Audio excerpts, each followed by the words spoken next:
P T I سے وہی رویہ اختیار کیا جائے جو ایم کیو ایم سے کیا گیا۔ ہمارے لیڈر نے پاکستان کے خلاف بات کی تو ہم نے اس سے علیحدگی اختیار کر لی۔ تحریک انصاف بھی ایسا ہی کرے۔ گورنر سندھ کیبنٹ انتظامی کی ایم کیو ایم رہنماؤں کے ساتھ مشترکہ پریس کانفرنس، کہا کہ فیلڈ مارشل کے خلاف برطانیہ میں جو زبان استعمال کی گئی وہ دہشت گردی کے زمرے میں آتی ہے۔ پی ٹی آئی بیرون ملک پاکستانیوں کو ورغلا رہی ہے۔ تحریک انصاف کا برطانیہ میں مقابلہ کرنے کے لیے بھی تیار ہے۔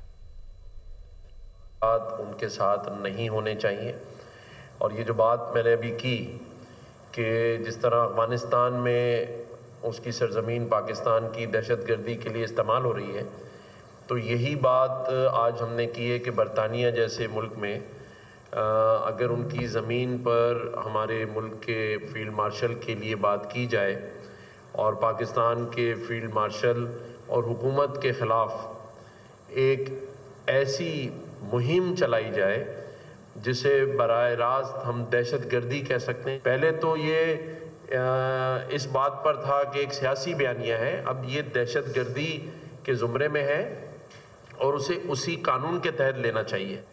میں سمجھتا ہوں کہ پی ٹی آئی سے تعلق رکھنے والے ان کے ذمہ داران اور کارکنان، میرا گمان ہے کہ محب وطن پاکستانی ہیں، اور آج ان کو شخصیت سے ابھر کر اس ریاست، ملک، وطن کے لیے آواز بلند کرنے کی ضرورت ہے۔